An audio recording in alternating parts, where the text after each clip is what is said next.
Tech for Senior, episode 111.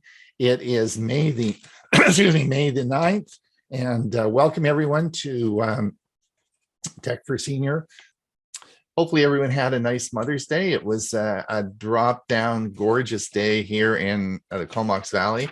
It was hot and sunny, and it couldn't have been a more picturesque day for Mother's Day. So today is Monday. It's a day after Mother's Day, and we have another week for us. Today is we have a great show for you. Lots of stuff. I want to welcome Mike Ungerman, who's our special guest today, and is doing a talk on Proton mail. Thank you so much, and we do appreciate you being here as an audience, but we also appreciate people who can help us with the show. And if you have a special interest, you want to talk about some issue, then please just contact me and we'll get you fitted in. Today is a good example of a great participation from our audience, and Mike's created a nice video for you on Proton mail, which we'll be talking about. The show's going to go along. Of course, we broadcast this show to over to YouTube, so we'll be stopping the show and on YouTube just about 10 minutes before the hour. And if you want to pop back over into our Zoom meeting and participate in the Q&A, we'll certainly be happy to have you. We have at 1:30, we will have our premiere service today.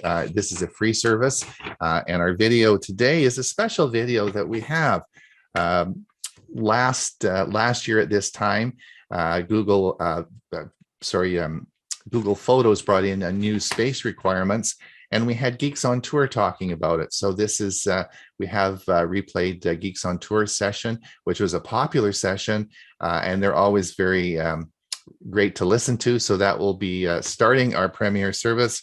And then, of course, Dewey's going to remind us on stroke symptoms. Dewey gave a great talk last year about this time on stroke symptoms, and he's going to be mentioning and going through stroke symptoms that you should be aware of. And of course, Hewie's going to talk about gadgets, more IoT stuff that he had this a year ago, though. But it's a lot of fun, and he gave a great talk on that. So those will be our three selections today, and I'll put a link in the chat soon, and you can connect with that. Or there was a link that went out in the news Saturday newsletter, and along with the agenda for today. For those of you who are not aware, we have two shows. Actually, we have a show on Thursday as well, in which we go over all the weekly news, tech news, and this is a popular show, and it's almost getting as much viewership as this show. So we have a lot of fun on Thursday. So if you wish to come and listen to us, it's not a Zoom meeting though. We stream it from StreamYard over to YouTube and Facebook. So if you do come to this meeting ID number, you'll be sitting here till Monday. No one will be here. So please pay attention. If you go over to our website, you'll see the link to our either YouTube or Facebook feed, and you can just click that, and away you go. Today, we're going to start the meeting early. I'm not going to go through and introduce everybody specifically. I think everybody knows, of course, Hewie. Just wave as I go through you. Hewie, Poplock, wave there. There you go. And we have, of course, Bob Gostitia's up. What wave? Bob's there. And we've got Dewey Kloos. Give a big wave, Dewey. There you go. Give us a wave. Give us a hello. Give us a wave. There you go. Greetings. And then, of course, Ray, give us a wave as well. Ray Baxter, our music director. We have Mike Ungerman, our special guest. And, of course, Bill James there. Bill, give us a wave. There you go. All right. We have really a big show for you. And if we don't get going today, we'll be here till noon hour. So Bob, do you want to take it away? Yeah, and I'll be doing two segments, one back to back. Right. You're going to do your segment on passwords right after your security, right? Correct. Okay. Here is the Avast Security News Roundup for the week ending May 6th, 2022. If you find this video helpful, don't forget to like, subscribe, share, and get involved. Deepfake threats are getting real. According to Security Week, deepfake threats fall in one of four categories: societal threats such as stoking social unrest, legal threats such as falsifying electronic evidence, personal threats such as harassment and bullying, and traditional cyber threats such as extortion and fraud. Deepfakes are a real concern, commented Avast security evangelist Louis Carones. In fact, we warned about them in our 2022 predictions. Technology is advancing so rapidly that there is no need for great expertise to create credible deepfakes. This can be great for jokes and memes, but it is terrible for advanced scams and misinformation campaigns. Europol warned that deepfakes could lead to a situation where citizens no longer have a shared reality, and it could create societal confusion about which information sources are reliable. As technology advances, so does the sophistication of deepfake technology. SEC increases crypto unit. This week, the U.S. Security and Exchange Commission announced that its cyber unit was undergoing a name change and a near doubling of staff. The renamed Crypto Assets and Cyber Unit is responsible for protecting investors in crypto markets and from cyber-related threats, such as the recent Amazon token crypto scam. The added 20 positions will include supervisors, investigative staff, attorneys, trial counsels, and fraud analysts. Crypto markets have exploded in recent years, with retail investors bearing the brunt of abuse in this space, said Gubir S. Grewal, director of the SEC's Enforcement Division. For more on this story, see The Verge. Is REvil being revived? Avast researchers identified a new sample of ransomware as having been generated using information that only previous members of the defunct REvil ransomware group could have accessed. This leads experts to wonder if the group is reassembling after it seemed to fall apart when Russian officials reportedly arrested 14 members and raided more than 24 locations in January. The sample indicates that the REvil ransomware strain is being augmented with new capabilities, but to Avast researcher Jakub Kraustek, that is not the worrisome part. The code itself does not look any more dangerous compared to the previous version, he said. The simple fact that we see this threat active again is disturbing. For more, see dark reading. Cloudflare blocks largest ever HTTPS DDoS attack. Content delivery network Cloudflare reported that it blocked the largest DDoS attack ever seen in the HTTPS category.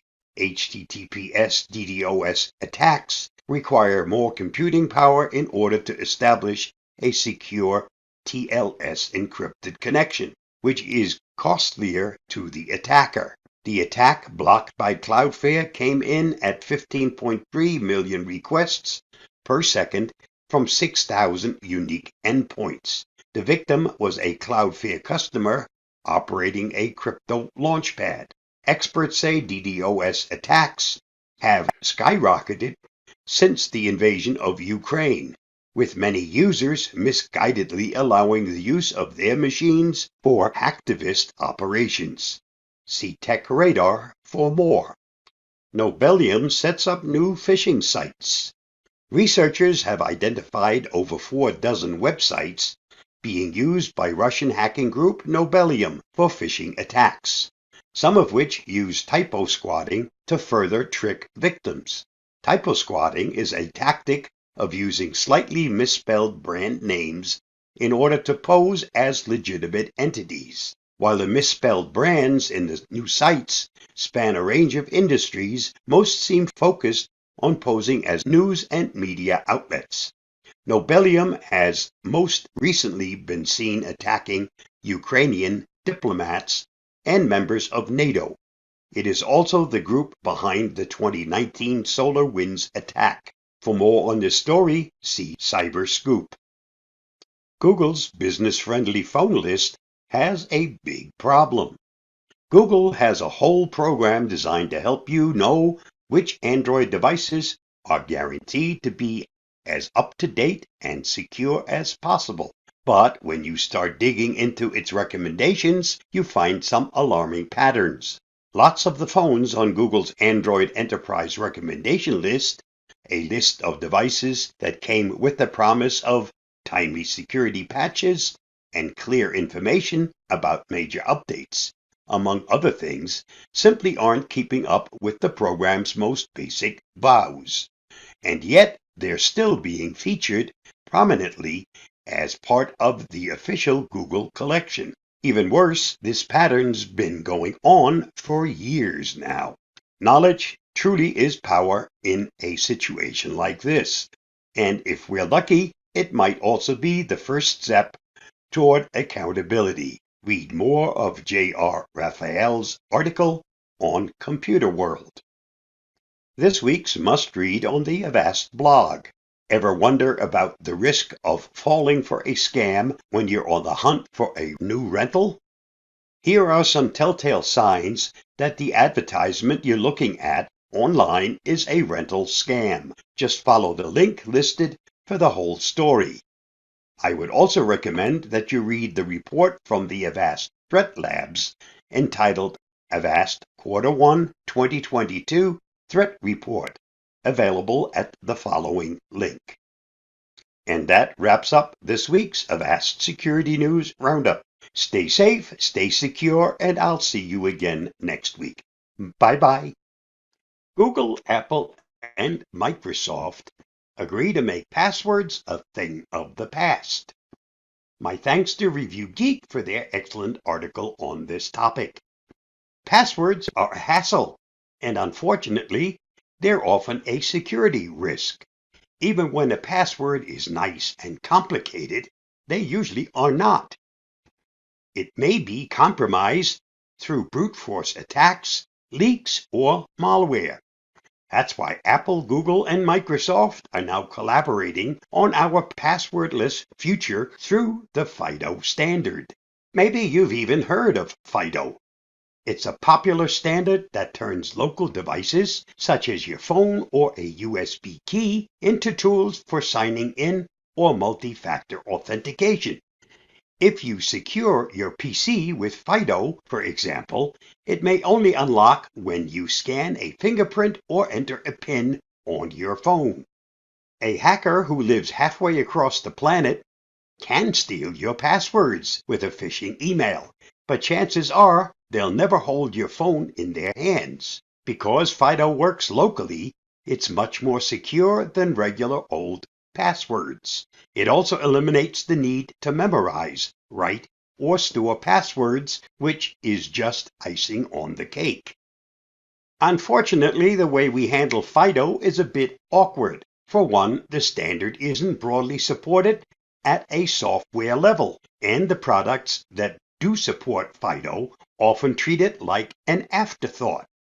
It's also difficult to share FIDO credentials between devices. Basically, FIDO isn't ready for the mainstream. Microsoft, Google, and Apple now say that they'll accelerate FIDO adoption by properly integrating the standard with all of their products. Not only will FIDO become easier to use, but websites and apps will have the option to offer FIDO as their only sign-in option without a password-based setup process. Here are the two main goals of this scheme as communicated by the FIDO Alliance.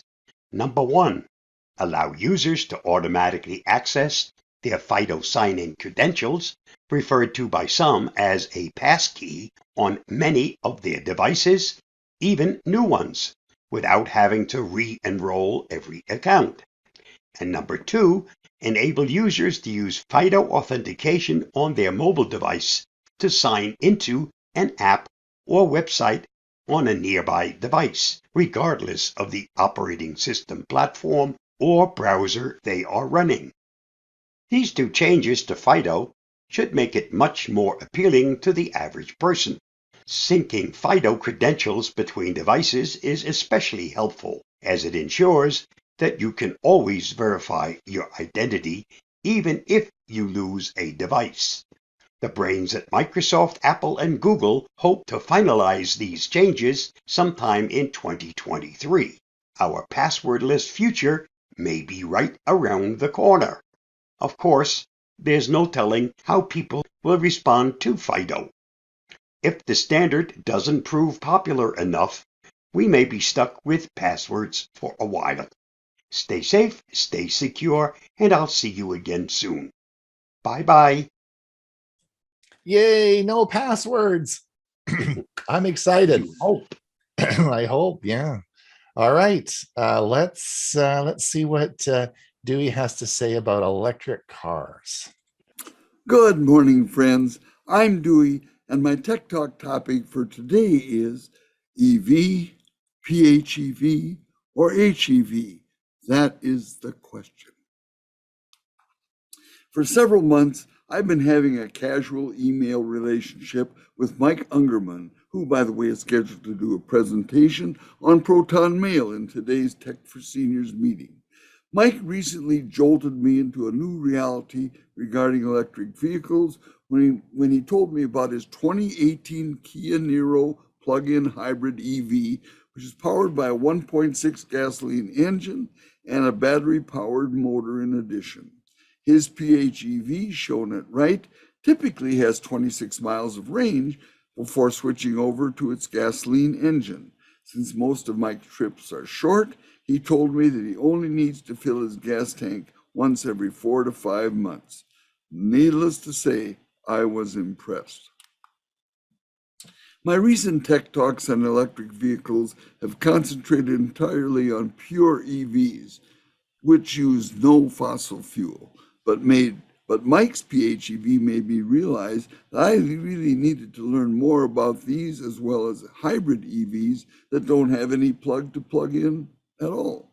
A Google search helped me quickly find an extended article at consumerreports.com regarding the pros and cons of all three types of electric vehicles.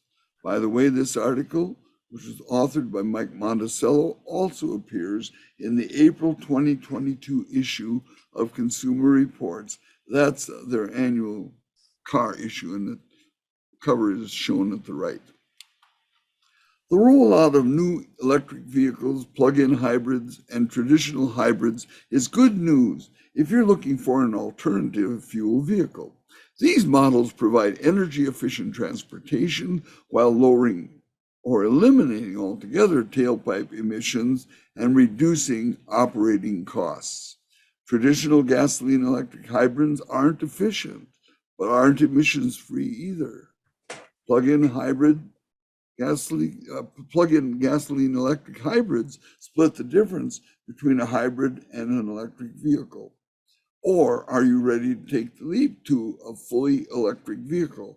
That move eliminates the gas engine, but you need to have a convenient way to recharge. Always trade-offs.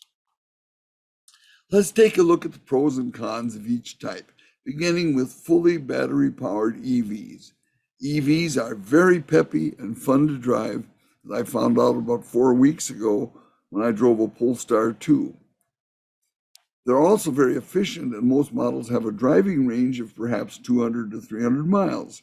Exceeding that range requires extra planning on when and where you'll need to recharge. Without question, Elon Musk's Tesla led the way, having sold nearly 2 million EVs since it started up in 2009. Think of it, 2 million. Last year, Tesla sold around 300,000 cars to US buyers alone. A Tesla Model 3 is shown at the right, a very attractive automobile. Let's look at the pros and cons. The pros of EVs. 1, it's usually less expensive to charge batteries than gasoline would cost. 2, home charging is convenient. 3, EVs are very quiet. 4, instant full power makes for thrilling acceleration. Can tell you all about that. The cons of EVs. 1, they're almost always more costly. 2, trips longer than the battery range allows need extra planning. 3, hot or cold weather impacts cabin climate, thus reducing range. 4, multi-unit living can impact charging. If you live in an apartment, it may be almost impossible to set up a really good charging station. A proposed Tesla supercharger station in Texas is shown at the right. It looks pretty modern. Wow. Let's take a look at plug-in hybrid EVs. Like Mike Ungerman's, which I referred to earlier, they allow for local driving on electric power alone, yet have the convenience and range of a gas engine for longer road trips. PHEVs have a larger battery than regular hybrid EVs and can be driven further and more often on battery alone. Also, regenerative braking can extend the battery's range since the gasoline engine and electric motors switch back and forth as needed. Finally, the relatively small battery packs can be charged using a common 110-volt outlet. The pros of plug-in hybrid EVs. 1, most can travel 20 to 40 miles on battery alone. 2, their gas engines tend to have good fuel economy. 3, they're good for longer trips since range limitations don't matter. 4, some are eligible for a U.S. federal tax incentive of $7,500, and that's significant. The cons of PHEVs. They are more expensive than gasoline-powered cars. 2, plug-in components may take up valuable cargo space. 3, since they're impractical without easy access to a 110-volt outlet. There are more than a dozen PHEVs available, ranging from the Hyundai Ioniq, shown at the left, which is under $30,000 US currency, to the Chrysler Pacifica, shown at the right, which costs over $57,000, more like $60,000. This brings us to our final category, hybrid EVs. Hybrids combine one or more electric motors with a gasoline engine.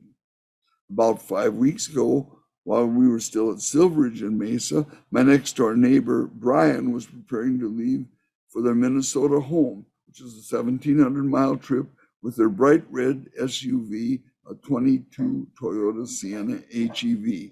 It's similar to the picture shown on the right. Brian proudly told me that it had averaged 39.5 miles per gallon during their 3-month stay in Mesa. That's pretty, not too shabby, I guess, as far as I'm concerned. I thought it was great. The pros of hybrid EVs. 1, excellent gas mileage. 2, lower emissions and often more power compared to gasoline-only cars. 3, never need plugging in. 4, they can gas up at regular filling stations, so forth. The cons of HEVs. 1, they cost more than comparable gasoline-only cars. And 2, many use a constantly variable transmission or continuously variable transmission that can cause high engine revving. Among the most popular HEVs are the Toyota Camry, shown at the lower left, and the Hyundai Tucson, shown at the lower right. Other popular HEVs include the Chevy Equinox, Ford Bronco Sport, Ford Escape, Honda Accord, Chevy Malibu, and the Hyundai Sonata. I think Subaru has one too. I awakened early Saturday morning thinking how I'd end today's Tech Talk. I turned on my radio and astonishingly heard a lady saying, EV batteries are the new oil and the US is lagging behind Europe and China in the race to make them. The lady was Joanne Muller, transportation specialist at Axios.com. I couldn't believe how timely this was. When the interview ended, I jumped out of bed and made notes that ultimately led to my finding her recent article, The Race to Dominate the New Battery Economy. Her concern is that the top new batteries and the very best technology is mainly sourced in Asia. By the way, Mrs. Muller is also the author of Axios Navigate, which is one of their many newsletters. Joanne Muller went on to say that the historic shift to electric vehicles will give the U.S. a fresh chance to achieve energy independence, but it will require complex strategic moves that won't pay off for years. Time constraints preclude my covering the rest of her article today, but it caused me to think that we might be entering a time when the popularity of fully electric vehicles wanes a bit, and plug-in hybrids, and especially hybrid EVs with their smaller batteries, gain favor because of battery costs, supply chain problems, and so forth. Joanne Muller's article could be my Tech Talk topic for next Monday. Thinking about it. Well, folks, that's my Tech Talk story for today, and I'm sticking with it. Thanks for watching. Stay safe. And with this wonderful warm weather that looks like it's going to finally start up here in Minneapolis, in the Minneapolis, Twin Cities, Minnesota area, it looks like I'm going to be able to get out on my John Deere mower and mow my lawn, and hopefully even find time to write another Tech Talk for next week. Thanks for watching. Well done, Dewey. I think that we'll look forward to next week, next article. Stay safe on that tractor. It's not an EV tractor, is it? No. All right. Let's move on now. The next segment, we're going to move into our email segment. As I told you before, this show is going to be about email. I have a segment that I'm going to play that is before Mike's segment, and I'm going to go right from my segment into Mike's segment as sort of one. So we're going to continue it on, so I won't be stopping. So this will be about a 20-minute presentation as we move ahead, and I'm going to go right from mine into Mike's, and then we'll have of course Ray's outro, and then his music, and then we'll certainly have a question and answer period where you can ask all your questions. I'm sure there'll be lots of questions. So here we go. Let's start. 3 problems seniors have with email. For the winter over the past 10 years, I've lived in a resort in Arizona for the winter. I was involved with our computer club and did a lot of tech support over those 10 years. And every year the same problems occurred as people came from northern United States and Canada. In fact, it was so bad that we used to make bets on who is going to be the first person coming in October with an email problem. They couldn't get their email. Today we're going to talk about 3 problems seniors have with email. It's Ron Brown with Tech for Senior, where we make videos about seniors' issues. Today we're going to talk about problems seniors have with email. I'm going to talk about the 3 major issues, and then we're going to talk about past, present, and future. So let's get on with it. But remember, if you want to be notified as new videos come out, you hit that subscribe button at the bottom, and over on the right, hit the notification bell, and we'll notify you when a new video comes out.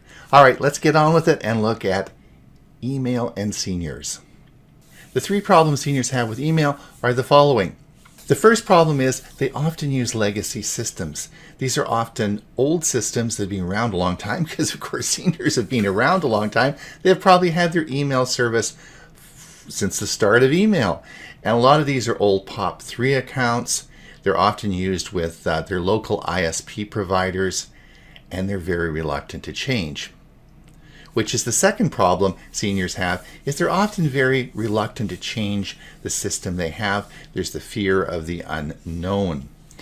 In fact, most email now is used by seniors and less by younger people as we move into text messaging and certainly messaging services. And well, it's a good problem. They get to travel. They've got some affluence now. They're enjoying life and they want to travel. Well, then they can't get their email as they travel. big problem that we saw in Mesa, Arizona, as people tried to come down for the winter months and couldn't get their email. This was a big eye-opener and a big complex problem, but we're going to talk about that today. And I want to sort of go over the past, present, and future of email. About 15 years ago or more, 3 large companies that control most of the email in the world got together to form a consortium. That would be Apple, Google, and Microsoft. They realized that at that time there was about 90% of email traffic was spam. If they got above 95%, then email as we know it today, would be unusable. In other words, you would be getting, if we didn't have the spam filters in place, you would be getting so much email it would be non-usable. They got together and formed a consortium and put in place very tight spam filters to control the rapid proliferation of spam. And today, they've held it at 95%, but that's a bit dicey right now. But they do make email still usable. Now, the second thing that happened in the past is that hard drive space was cheap, cloud space was expensive. So we had what we call POP3 accounts. When you wanted your email, you just downloaded it onto your computer. When you wanted to send an email, you uploaded it to the cloud and it was sent. Today, in modern email that we use what we call IMAP. This is where cloud storage is cheaper than computer storage, so we store it all in the cloud. This makes it accessible to all your computers that you have. As you know, if you log on to your Gmail account, you can do that across multiple computers because it's stored in the cloud. So today, the bulk of email traffic around the world is controlled through these massive spam filters to allow email to be usable. This does cause problems if you have old legacy systems or if you have your email with a local ISP provider. Currently in Canada and the United States, the email providers are certainly changing. We're seeing a number of internet providers getting rid of their email services. Email services can be complicated to run. You're not making money on them, and they have to provide elaborate tech support. Examples of this have been in Canada. Of course, there was TELUS, a big international telco company, who gave up their email last year to Gmail. We're seeing in the United States many companies such as AT&T selling off their email services. As you know, I watch a weekly show called a national syndicated show with Leo Laporte called The Tech Guy. It is very common now when people will be phoning in saying they just don't get their email anymore, and they're wondering why that occurs. And we're seeing this exponentially as this big change occurs. Now, this is a slide that I made back in 2015. This was, of course, the big hack that occurred with Yahoo, and over 1 billion accounts got hacked. This was the start of the downfall of Yahoo. As you know, Microsoft was prepared to buy Yahoo for $44.6 billion. The board of directors refused that, and ultimately Verizon bought it at a bankruptcy sale for $4.48 billion in June of 2017. Now, in the process of that occurring, they were able to open the books and have a look at Yahoo's email service. They found that the service was so bad that they went back to the judge who was doing the bankruptcy sale and said, we want a further $350 million off. The judge reviewed the information and said, you're right, it is terrible. The security was awful. So they indeed did allow $350 million to be withdrawn from the offer. Verizon got the email service, had it for about 3 or 4 years, and quickly sold it. Since then, it's been sold 3 or 4 times, and the rumor has it now that it's owned by the Chinese and that they are busily scanning all the email going through their servers. So if you are under the mistaken belief that because you have a Yahoo account, it was like the good old days, that is not true. It's like having a very sophisticated security system in your house and leaving the front door open. So if you do have a Yahoo email service, you should stop using it and get rid of it soon. In fact, my advice would be, with the tremendous changes occurring, is you should stick with one of the big three IMAP services. You can either use the Apple iCloud service, you can use Gmail, or you can use, of course, Microsoft Outlook or their Hotmail services. Those are all well protected and within the environment of the spam filters. So what about the future of email? Well, certainly the email providers are going to change rapidly over the next few years. I think this is going to cause chaos and problems if you're not with one of the big three that we've mentioned. The advantages of the big three are that you should be able to get your email no matter where you travel in the world. Also, the email systems they have developed integrate into their ecosystem and operating systems within the environment you're using their software. So you may want to look at that as well.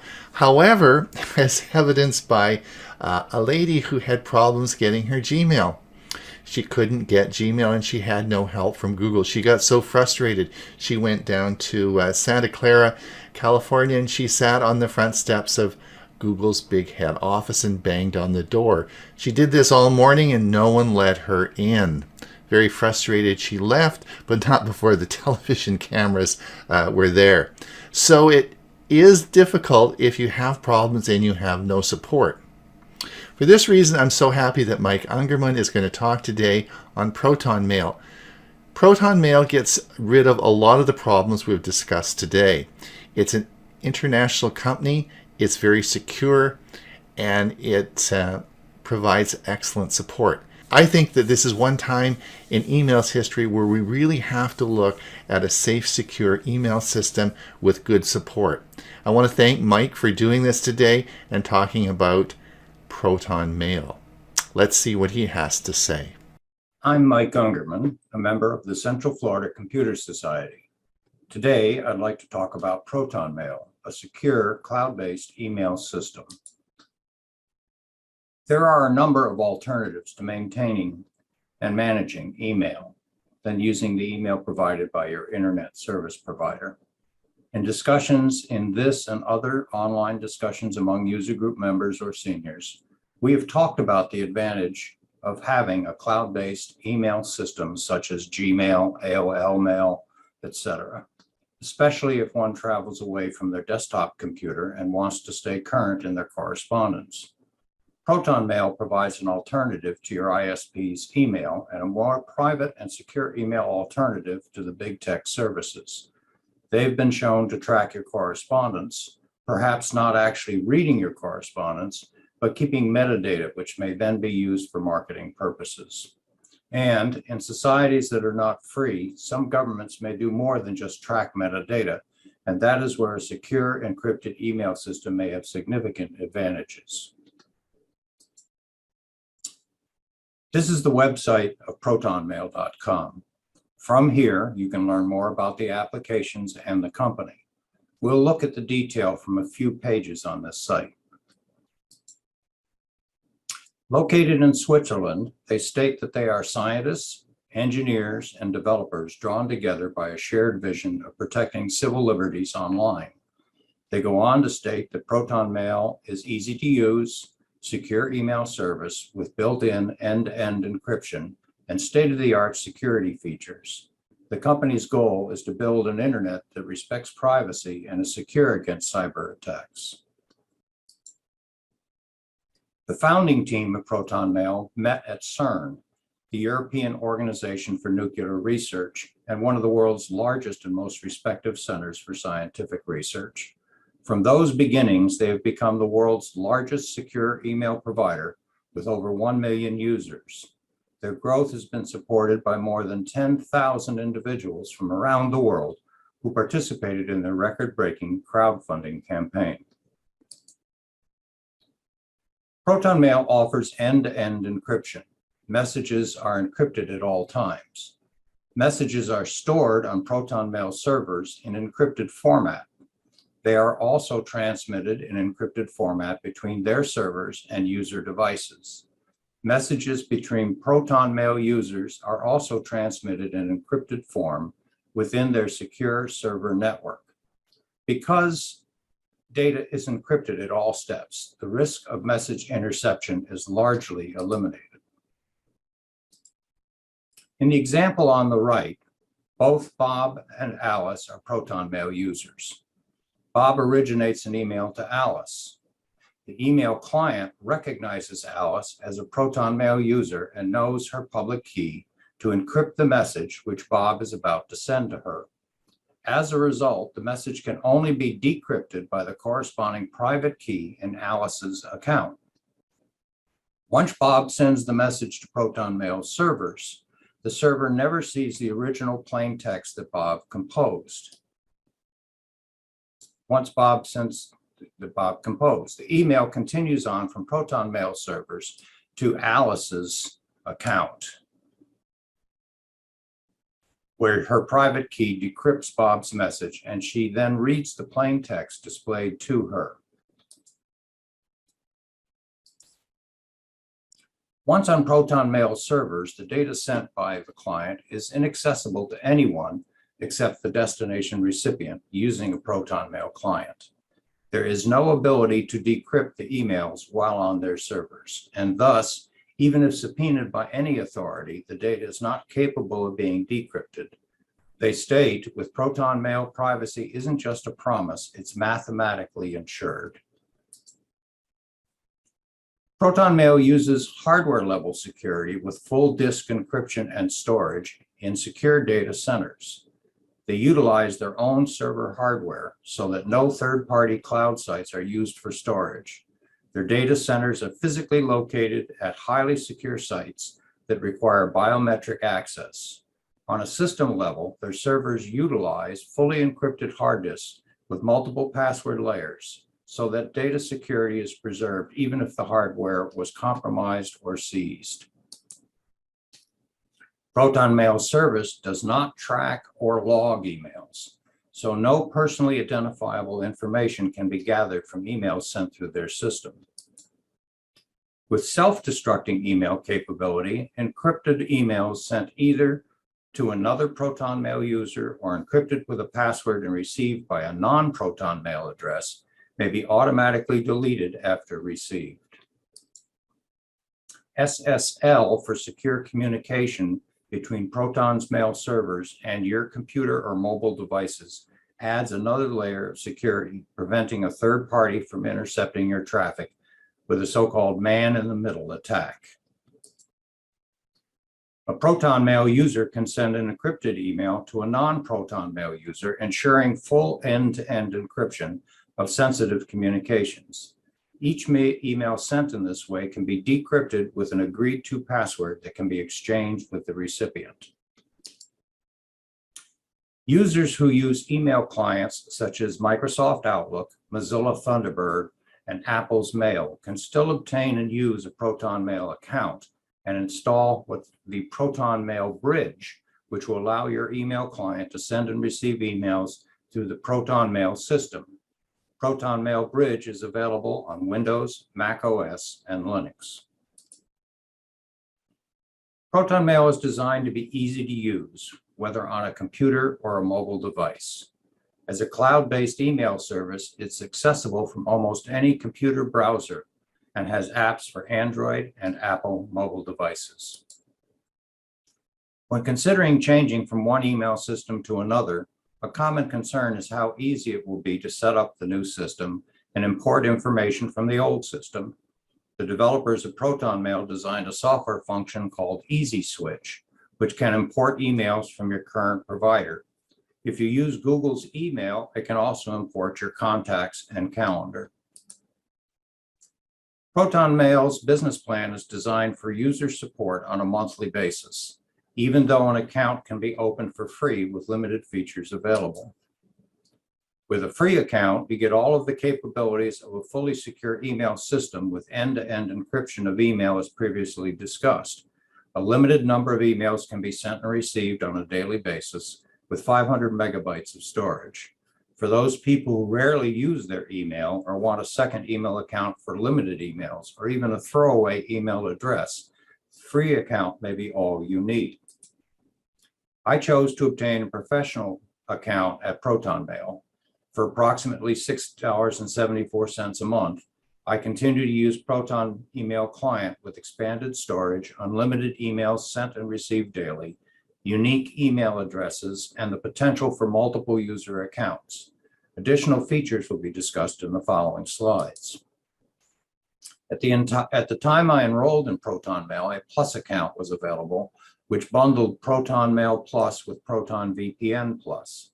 I have only one user on this account, but up to now 6 email addresses and a custom domain. My storage space has also been expanded to 6 gigabytes. So my current Proton Mail costs me about $7.93 a month, with the largest discount being applied to the Proton VPN Edition and an additional gigabyte of storage.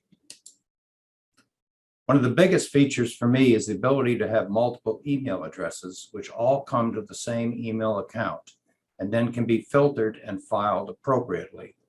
A short form of the same address can also be enabled, even made the default if you like, MikeU18@pm.me, for example. Recently, Proton Mail added on a 6th email address option at no additional cost, MikeU18@proton.me. I have since added an address for all the online ordering I make, an address for the political sites that I follow, an address for my old Compute Assist company for registering for computer-related correspondence, and an address for my veterans correspondence. I haven't used the free email domain yet, but I could set up a MikeUngerman.com if it's not already been used, and the cost of doing so is already included in the plan I'm paying for now. Here's the web-based email client as it appears in my Brave browser on my Windows computer. It's essentially the same in any browser I have tested in Windows or Linux. It should be the same on a Mac. As with most browser email clients, the usual functions are outlined in red in the left column, as is the listing of received emails in my inbox. The group of 9 dots in a square is the icon for additional features of the Proton Mail system up here at the top. Continuing to scroll down, the left column reveals the folders that I have set up in the paid account. Selecting the top level folder reveals the emails in that folder and the subfolders that are also available. In addition to folders and subfolders, labels can be applied as a further aid in categorizing your email. The only limitation to a label is that I can't have the same name as a folder. Here I have clicked on the Linux label, which shows me one of the emails with Linux applied as a label. Contacts are stored and available from the contacts icon, the head and shoulders icon shown here, third from the right at the top. The display is shown in alphabetical order and also shows the group designation I have made for several of them. Emails can be addressed to a group as well as individuals. In the previous screen, Proton Mail alerted me that I have individuals that may be the same person and provides a way to merge those contacts as shown. You can delete or merge and choose the primary email to use for the resulting contact. Here are examples of some of the groups I have set up for my contacts. Here I have chosen to compose a new message. My default email is shown in the From field, and my signature for that default email is already added to the editor. I can click on the drop-down symbol and get other email addresses in my account if I wish to change the originating email address. Most of the other functions for composing or reading email is similar to just about any other email client, so I won't go into a full tutorial mode. However, I'd like to show you some of the other apps that come with the paid accounts. As I mentioned before, the 9 dots icon brings up the additional Proton Mail apps that are available: Proton Calendar, Proton Drive, and Proton VPN. Proton Calendar is unique in that the data that is displayed on the calendar background is stored and transferred from one's client to their server in the same encrypted format as emails with the same protection at the Proton Mail facilities. Only a user with an active Proton Mail calendar application can view and edit the calendar. The calendar can import or export entries in ICS format compatible with Outlook's calendar. If you have the Proton Mail calendar app installed on your mobile device, alerts can be generated for activities there as well as on your computer. Proton Drive is a cloud drive that makes use of the overall storage one has in their paid plan. If you look at the bottom left of the column, you can see that it is showing me that I have used about a third of my storage space, primarily from email storage that has not yet been archived or deleted. And the installation program for an old version of Quicken that I wanted to put up in the cloud and access on a Linux computer to see if I could make a Windows program run under Linux. Given the space limitations, I see it of value only to share uploads by sending someone a link to download the files. As with other Proton Mail products, the data uploaded to the drive is encrypted and stored on the server encrypted. As you saw earlier, I included the Pro version of Proton VPN in my Proton Mail Plus package. There is a free version of Proton VPN, which is full-featured in how it installs and functions. The paid version adds additional security and transmission methods and more high-speed servers around the world. Note that Proton VPN apps are available for most computers and mobile devices. So I hope that this overview of Proton Mail system has been of value to you. I believe that Proton Mail is a better alternative for all of my email communications, as well as some of my personal information management with their calendar, contacts management, cloud drive, and VPN. Most significantly for me, I have been able to remove my email communications from big tech's oversight, a major goal I have set for most of my dealing with online activities. Thank you, Mike. That was great. I'm sure we'll have lots of questions in the Q&A. Ray, just before you start your music outro, let me just say goodbye to our friends over on YouTube. Thanks for coming. Don't forget, our premiere service will be starting at 1:30. I put the link in the chat, and I'll do that again. If you want to come over and participate in our Q&A, you're most welcome. We still have some room for you over here. So I'll be stopping that and hopefully see you next week. Ray, go ahead. Okay. You have to allow me to share. Oh, didn't I let you? The Judds, easily country music's most famous female duo. Naomi Judd, with her daughter Wyona, formed the Judds in the early 1980s.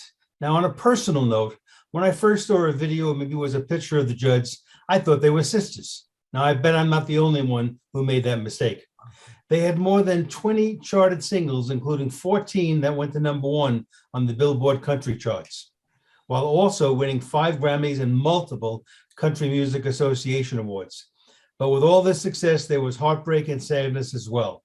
Now, Naomi was born in 1946 in Ashland, Kentucky, and at the age of 18, gave birth to Winona, and 4 years later to actress Ashley Judd. It wasn't until 1983 that her music career began, when the duo was signed to a recording contract. And for the next several years, the Judds had most of their musical recording success, culminating in 1990 with their last full studio album titled Love Can Build a Bridge. Now, a short time later, Naomi announced her retirement from performing after being diagnosed as chronically ill with hepatitis C. Moving forward, Winona created her own successful solo career. She charted over 25 singles, including 4 that went to #1 on the country charts.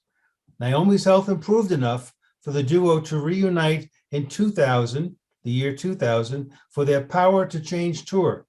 Several more of these reunion-type concerts continued into the 21st century in the USA and Canada.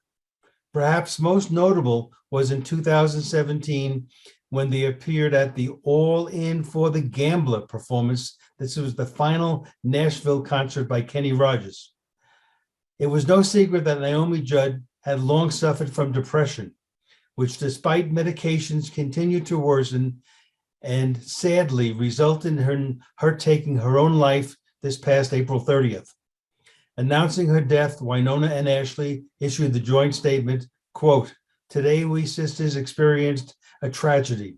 We lost our beautiful mother to the disease of mental illness," unquote. What makes this news even sadder is the Judds were actually planning to embark on a fall 2022 tour to start in September. Naomi won a Country Song of the Year Grammy for co-writing Love Can Build a Bridge. Today's clip has the Judds performing this song at the 2022 CMT Music Awards, held less than 3 weeks before her death.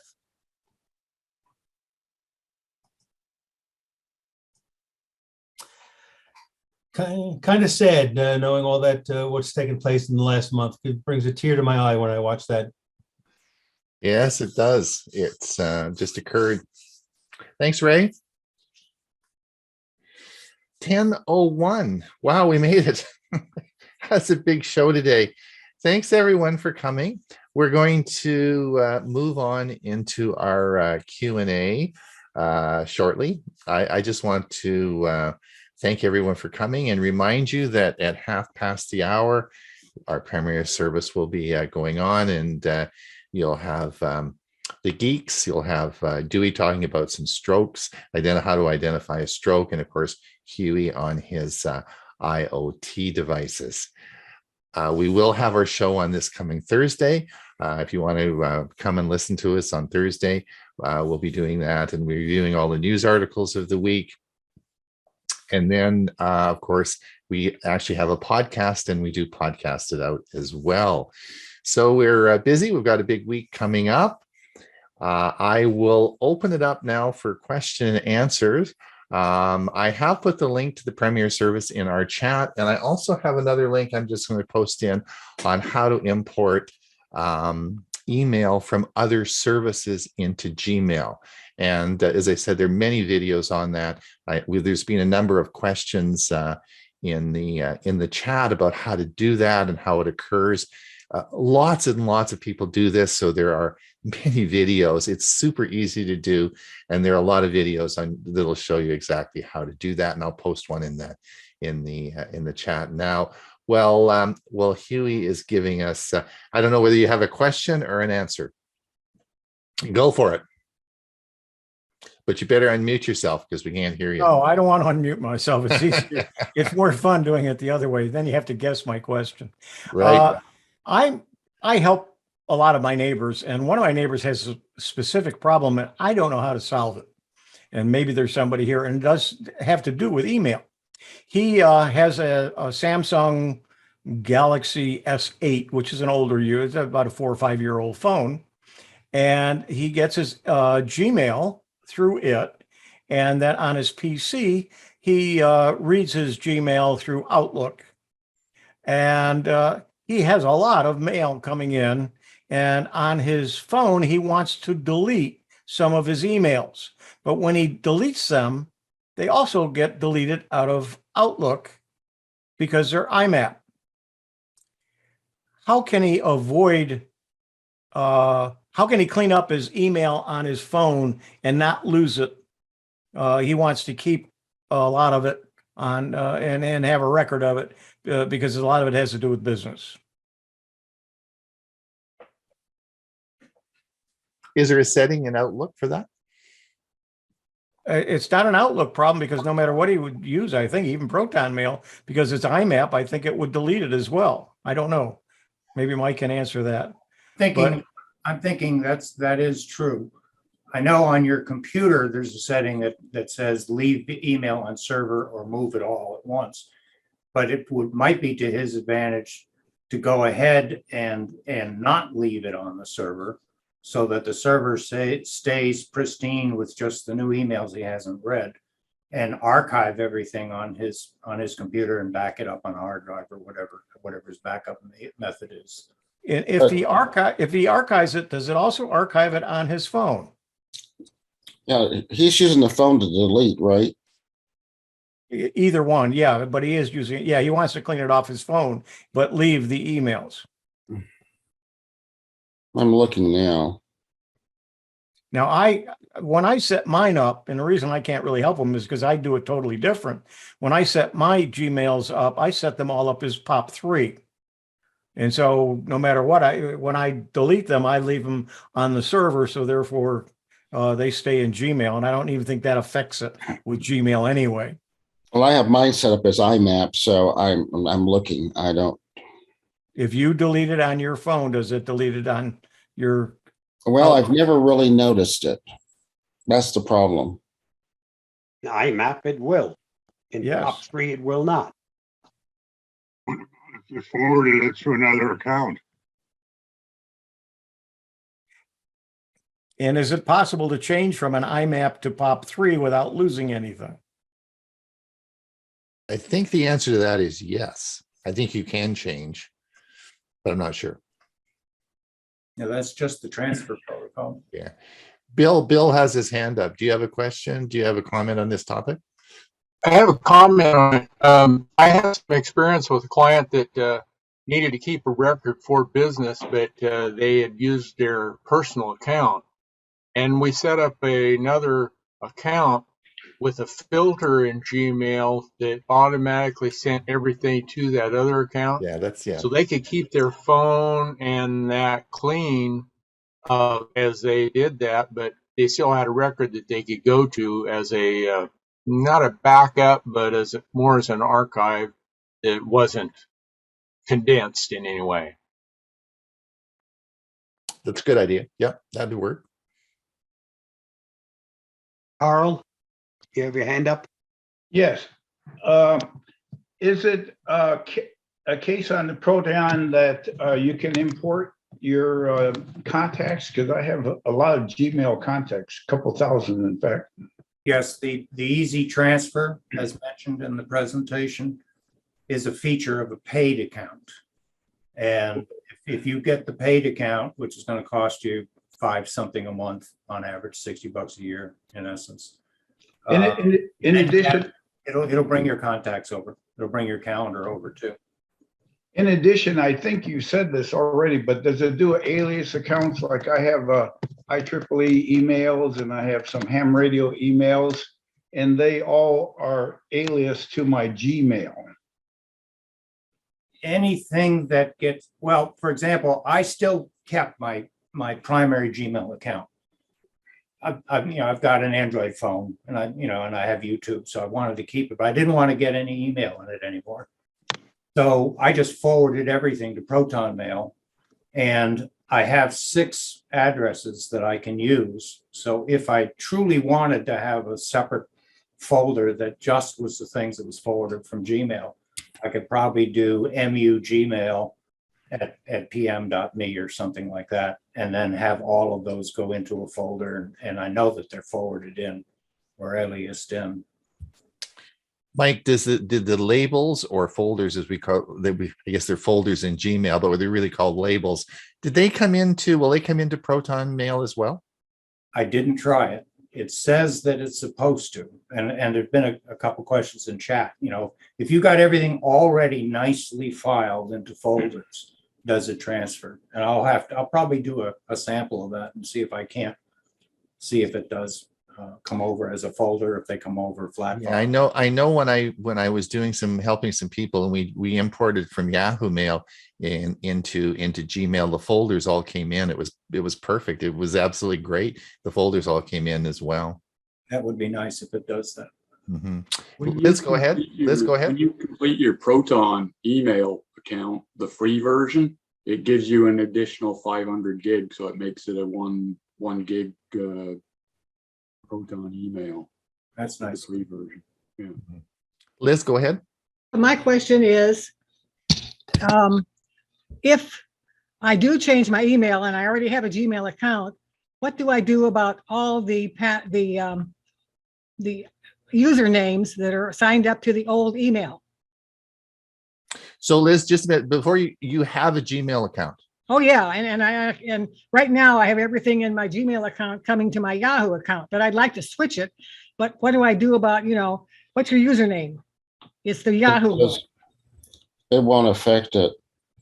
No, you should be fine. Just don't forward it anymore to Yahoo. Keep it out. You just Yeah, turn that off. But when I go to sign into all those accounts, I still have to use my Yahoo username. Yeah, but that's just a username. It is not a, it's not tied to your account. Okay, that's good. Right. Then no big deal. And then when any new accounts I sign up, I make it Gmail.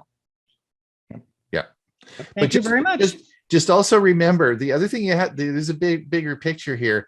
Just don't forget, if your Gmail is not just Gmail. Your Gmail address and password is your Google account, and your Google account is your Google Photos. It's your Google Drive. It's also your YouTube channel, all related to that one account. So before you move away from Gmail or do something with that, you have to remember that it's a bigger picture.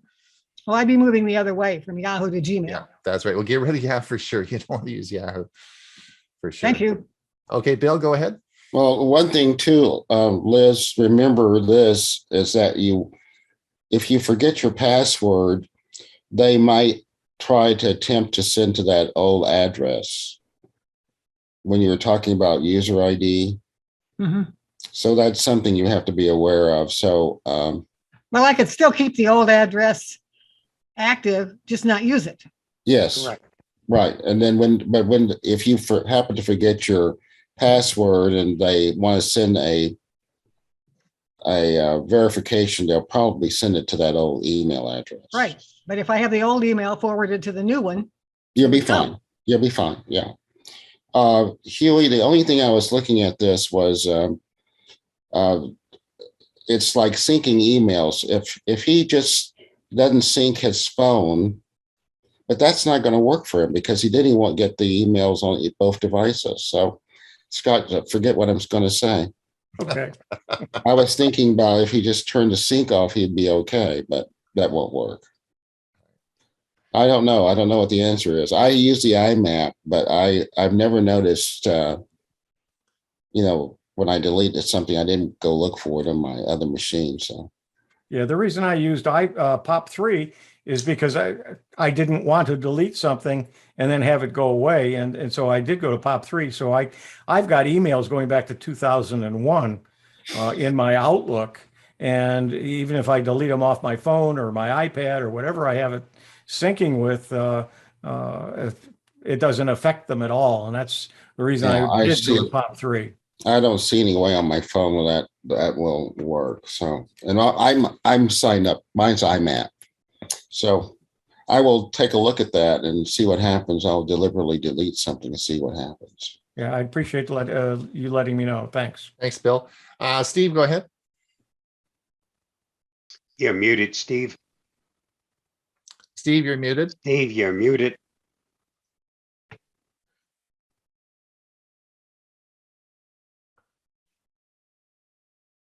You're still muted.